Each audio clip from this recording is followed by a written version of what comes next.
Hello everyone, मैं अमदेश गुप्ता। आज देखेंगे 8th क्लास एनसीईआरटी चैप्टर 5 और चैप्टर का नाम है जब जनता बगावत करती है 1857 और उसके बाद। देखिए 1857 की कहानी बहुत ही ज्यादा इंटरेस्टिंग है और इस कहानी में बहुत ये वीडियो है ना थोड़ी सी लंबी हो जाएगी, तो आप लोग थोड़ा सा एडजस्ट कर लेना, लेकिन इस कहानी को पूरा सुन के ही जाना, क्योंकि जब तक आप पूरी डिटेल में नहीं पढ़ेंगे ना आपको 1857 समझ ही नहीं आएगा कि 1857 का विद्रोह क्यों हुआ था, कैसे हुआ था, कहां कहां हुआ था और इसके बाद की प्रक्रिया क्या थी, बाद में क्या फर्क पड़ा भारतीयों पर इस विद्रोह के बाद। तो ये सारी कहानी आपको तभी समझ में आएगी जब ये पूरी वीडियो देखेंगे। तो वीडियो थोड़ी लंबी हो जाएगी, प्लीज कॉम्प्रोमाइज कर लेना थोड़ा सा टाइम का और इस वीडियो को पूरी देख कर जाना।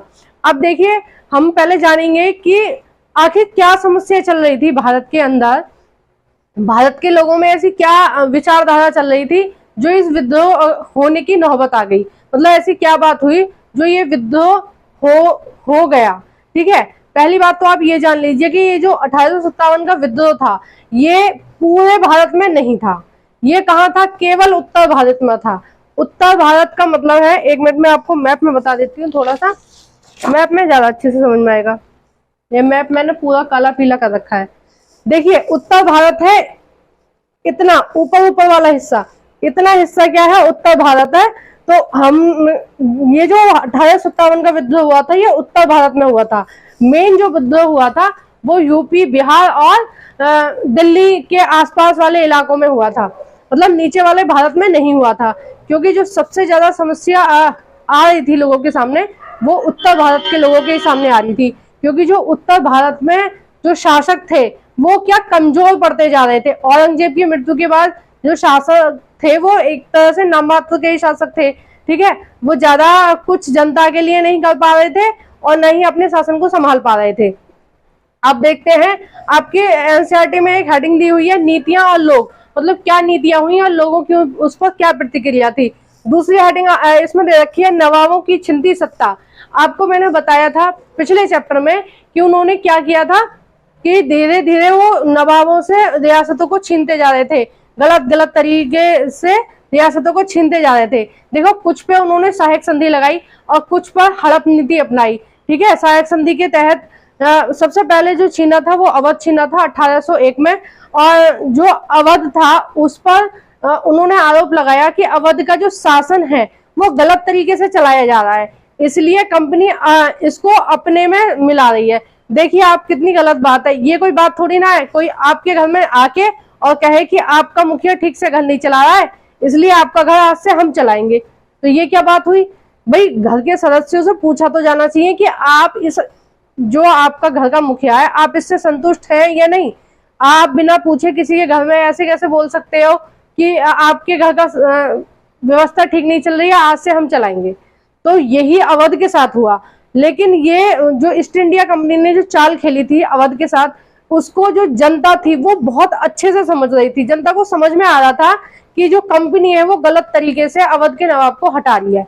तो कहीं ना कहीं जनता आक्रोश में थी और जनता उनके खिलाफ हो गई थी ईस्ट इंडिया कंपनी के, कि इन्होंने हमारे नवाब को बिना मतलब के, बिना कारण के हटाया है।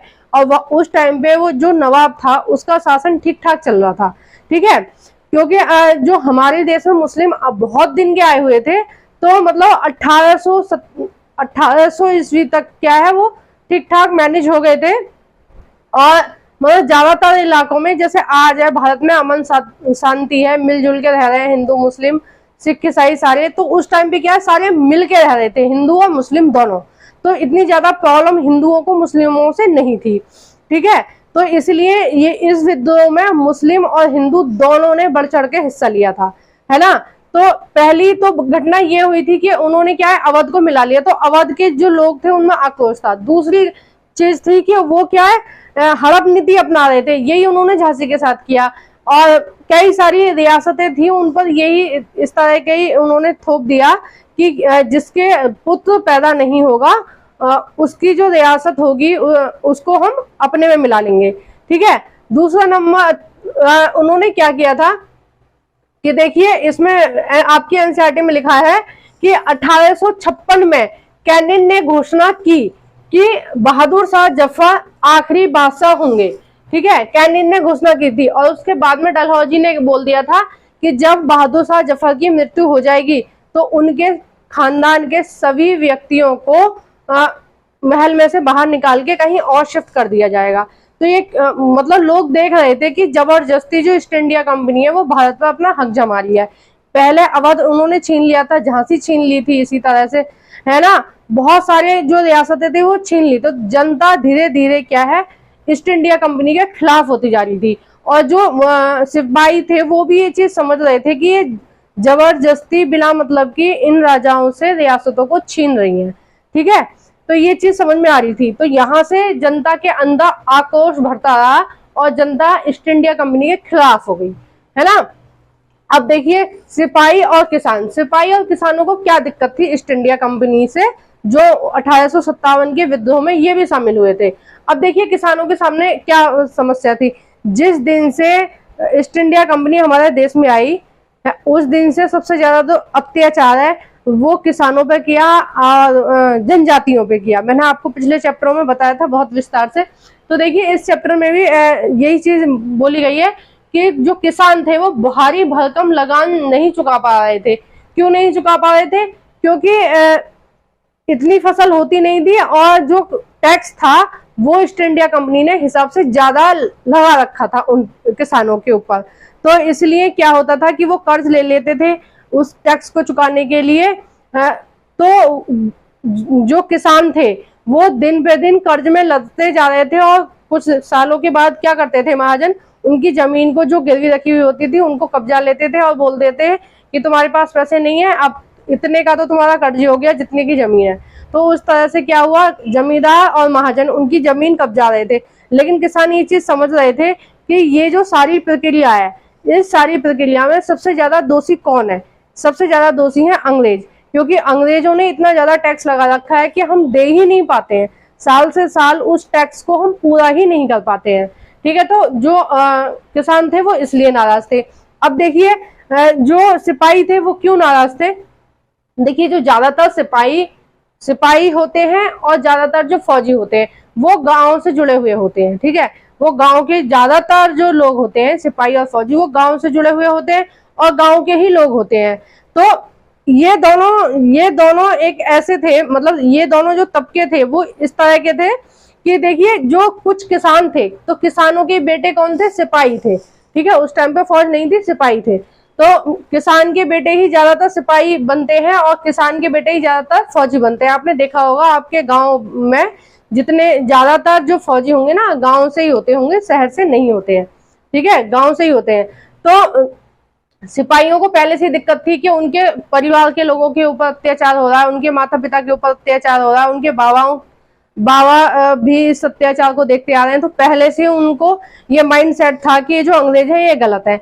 ऊपर से अंग्रेज क्या कर रहे थे कि ना तो उनको ठीक से वेतन दे रहे थे, ना भत्ते दे रहे थे, ना जो सेवाएं दी जानी चाहिए सरकारी अफसरों को वो सुविधाएं वो पुलिस के आदमियों को दे रहे थे। तो इस वजह से क्या था, उनके अंदर आक्रोश था और असंतोष की भावना थी।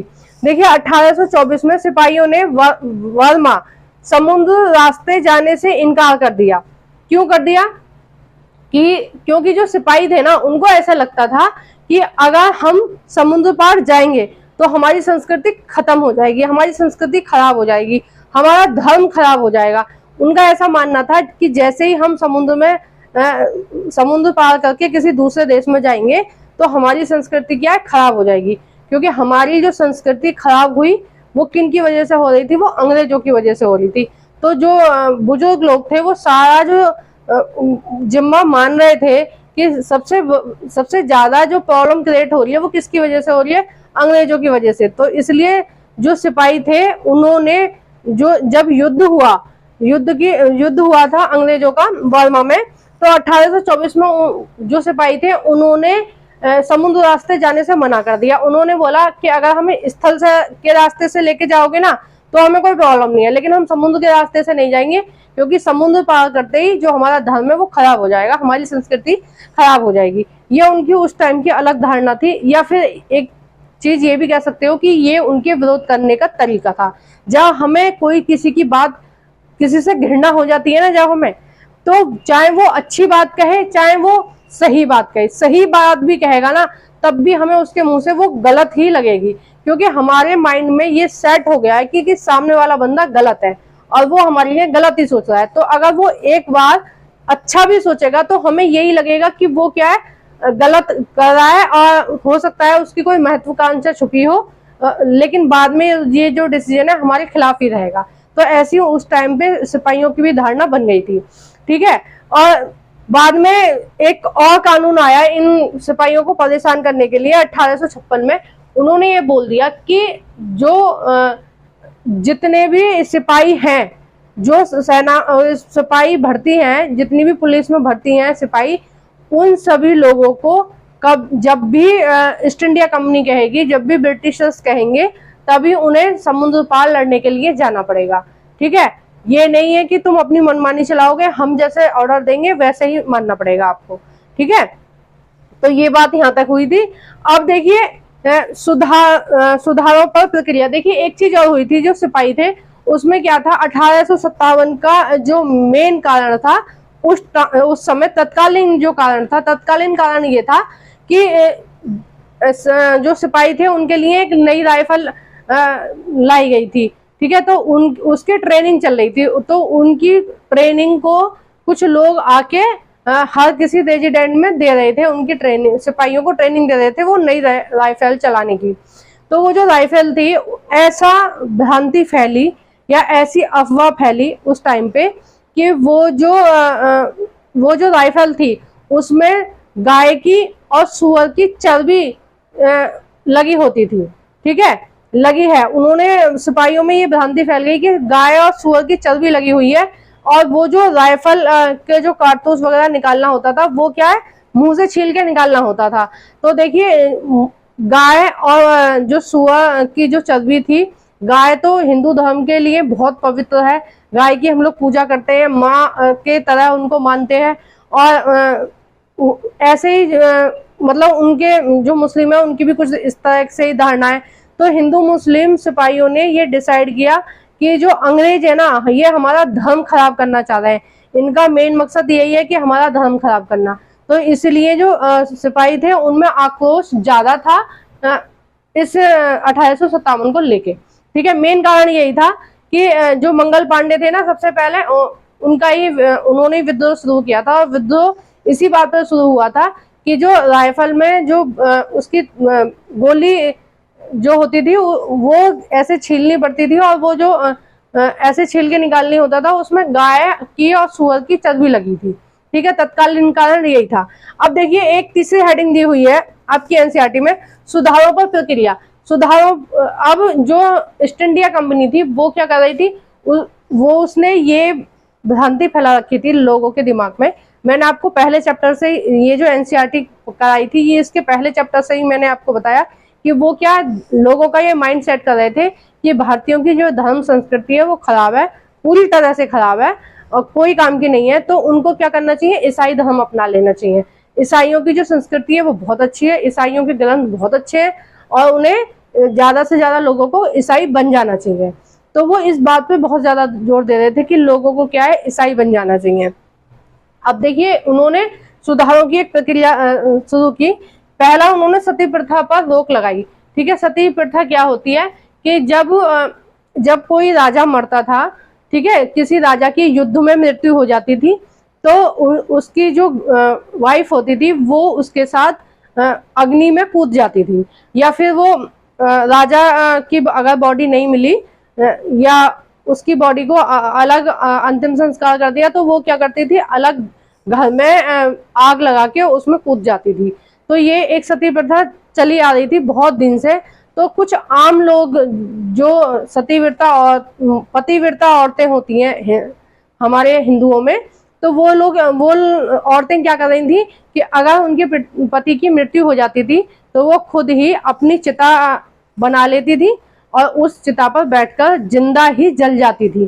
कई लोग अपनी इच्छा से जल जाती थी और कई महिलाओं को जबरदस्ती उनके घर वाले जलने के लिए मजबूर कर देते थे, और इसी तरह से ये सती प्रथा चली आ रही थी। तो अंग्रेजों ने इस प्रथा पर रोक लगाया और अंग्रेजों ने एक दूसरा नियम भी लेके आए कि जो विधवा स्त्री हैं उनको भी दोबारा विवाह करने का अधिकार है। इसको विधवा विवाह या आप इसको पुनर्विवाह भी कह सकते हैं। तो इसको उन्होंने बढ़ावा दिया। देखिए ये दोनों ही नियम मुझे अच्छे लगे और ठीक थे महिलाओं के लिए, कि ऐसा नहीं है कि अगर आपके पति को कुछ भी प्रॉब्लम हो गई है तो आप जी नहीं सकते, आप जी सकते हो। परिवार में आपके माता पिता हैं, आपके बहन भाई हैं, आपके सास ससुर हैं, आपके बच्चे हैं, ठीक है, और देवर है या आपकी ननद है, उन सबके साथ रह सकते हो आराम से, क्या दिक्कत है।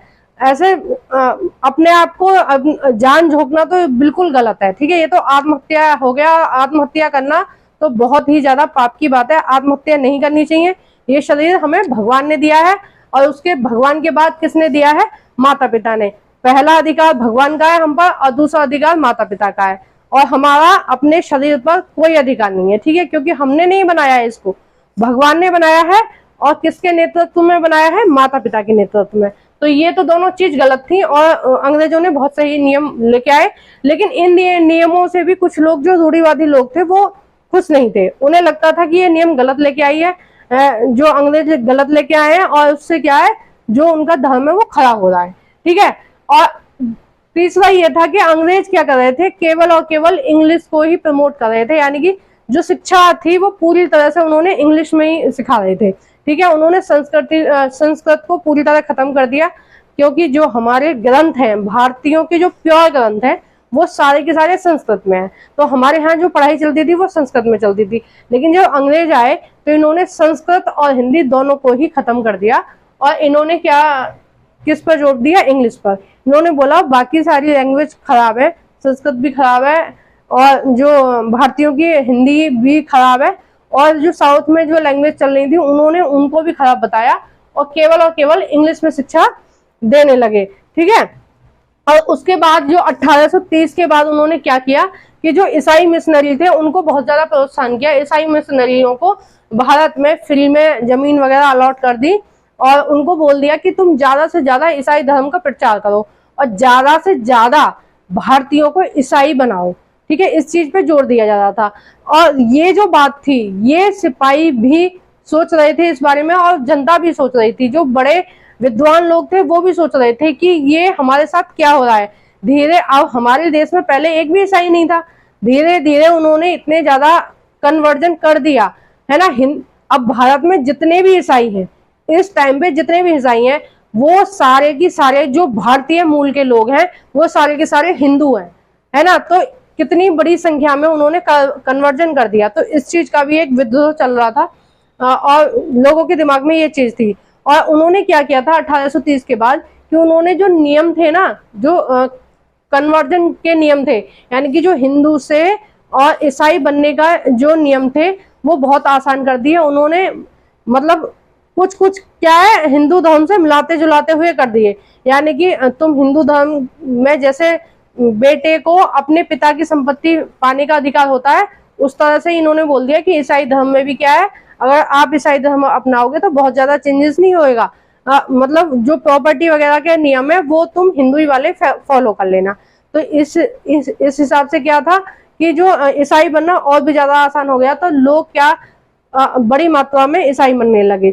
आज भी हमारे भारत में ये चीज चल रही है कि जो ईसाई मिशनरी है, कुछ, सब नहीं होते हैं गलत, कुछ जो लोग हैं वो गलत तरीके से हिंदुओं को ईसाई बना रहे हैं, ठीक है। मुस्लिमों को भी वो ईसाई बना रहे हैं। इस तरह की भी खबरें मैंने न्यूज में देखी है कि वो हिंदू और मुस्लिमों को क्या है, ईसाई बना रहे हैं। तो वो एक गलत चीज है, ठीक है।